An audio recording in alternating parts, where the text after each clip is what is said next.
সকালে ঘুম থেকে উঠে বাচ্চাদের জন্য কি নাস্তা বানাবো একটু টেনশনে পড়ে গিয়েছিলাম। তো গতকালকে আমি মুরগি নিয়ে এসেছি। ওখান থেকে আমি একটু গিলা কলিজা আলু দিয়ে ভেজে রেখেছিলাম। তো ভাবলাম যে ওইটা দিয়ে আমি একটু খিচুড়ি বানিয়ে দিই বাচ্চাদেরকে। তো আমি এখানে পেঁয়াজ রসুনটাও নামিয়ে নিয়েছি। এখন একটা কড়াইতে পরিমাণ মতো তেল দিয়ে আমি পেঁয়াজটাকে কিছুক্ষণ ভেজে নিব।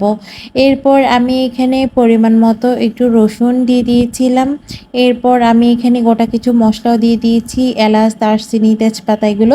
তারপর আমি এখানে পোলাও চালটাও দিয়ে দিয়েছি, দিয়ে পরিমাণ মতো লবণও দিয়ে দিব। দিয়ে এখন আমি ভালোভাবে পোলাও চালটা কিছুক্ষণের জন্য ভেজে নিব।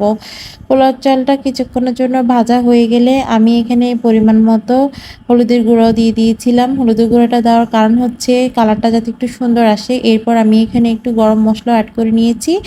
এরপর আমি ভালোভাবে পোলাও চালটাকে ভাজা ভাজা করে নিব।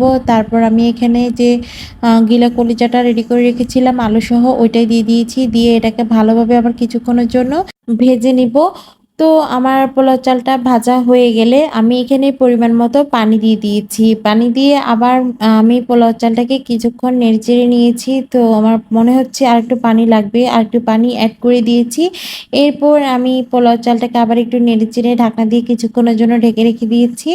ঢাকনা উঠিয়ে দেখলাম প্রায় হয়ে গিয়েছে। এখন আমি আরেকটু এটাকে নেড়েচেড়ে কিছুক্ষণের জন্য দমে রেখে দিব।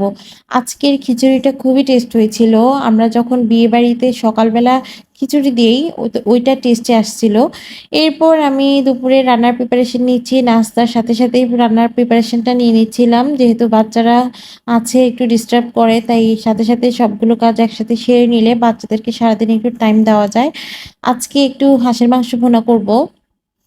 এখানে আমি আগ থেকে হাঁসের মাংসটা কষিয়ে রেখেছিলাম, ডিপ ফ্রিজে রেখে দিয়েছিলাম। তো এখন আমি এটাকে নামিয়ে নিয়েছি। তো এখানে পেঁয়াজটাকে একটু বেরেস্তা করে দিয়েছি, একটু পেঁয়াজ বাটা দিয়ে দিয়েছিলাম, গোটা মসলাগুলো দিয়ে দিয়েছিলাম। এরপর আমি এখানে আদা রসুন দিয়ে দিব, একটু হলুদ গুঁড়া, মরিচের গুঁড়া, ধনিয়ার গুঁড়া, জিরার গুঁড়া, গরম মসলা দিয়ে দিয়েছি। এরপর প্রয়োজন একটা টমেটো দিয়ে দিব, দিয়ে এটাকে ভালোভাবে কিছুক্ষণের জন্য কষিয়ে নিব। মসলাটা ভালোভাবে কিছুক্ষণের জন্য কষিয়ে নেওয়া হয়ে গেলে আমি যে হাঁসের মাংসটা আগ থেকে কষিয়ে রেখেছিলাম ওইটা দিয়ে দিয়েছি। দিয়ে এখন আমি এটাকে একটু পানি দিয়ে ঢাকনা দিয়ে ঢেকে রেখে দিব। তো বরফটা খুলে গেলে আমি ভালোভাবে কিছুক্ষণের জন্য হাঁসের মাংসটাকে কষিয়ে নিব। হাঁসের মাংসটা আমি অনেকক্ষণ ধরেই কষিয়ে নিব। যেহেতু আমি ফার্স্টে এত বেশি সিদ্ধ করিনি। তো আমার হাঁসের মাংসটা কষানো হয়ে গেলে আমি এখানে আলু দিয়ে দিয়েছিলাম। কারণ বাচ্চারা আলু খুবই পছন্দ করে। তো আলুটা কিছুক্ষণ কষানো হয়ে গেলে আমি একটু পানিও এড করে দিয়েছিলাম।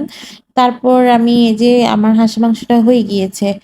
এখন একটু ছোট মাছ রান্না করব। ছোট মাছ রান্না করার জন্য এখানে পেঁয়াজ, টমেটো, কাঁচামরিচ নিয়ে হাতে একটু মেখে নিচ্ছিলাম। তারপর এখানে আমি সামান্য পরিমাণে একটু আদা রসুনও দিয়ে দিব। দিয়ে এখানে হলুদের গুঁড়া, মরিচের গুঁড়া, একটু ধনিয়ার গুঁড়া, এরপর আমি এটাকে হাতে মেখে নিব। তারপর আমি মাছগুলো দিয়ে দিয়েছিলাম। দিয়ে এটাকে হাতে মেখে নিচ্ছিলাম।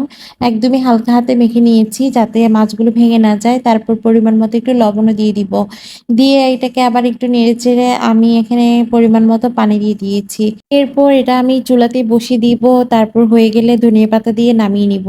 তারপর আমার ফোনে চার্জ ছিল না, আমি আর ভিডিও করতে পারিনি। তারপর রান্নাবান্না শেষ করে আমি চুলাটাকে এখন মুছে নিচ্ছিলাম। অনেক ময়লা হয়ে গিয়েছিল। আজকের মতো এ পর্যন্ত। সবাই ভালো থাকবেন।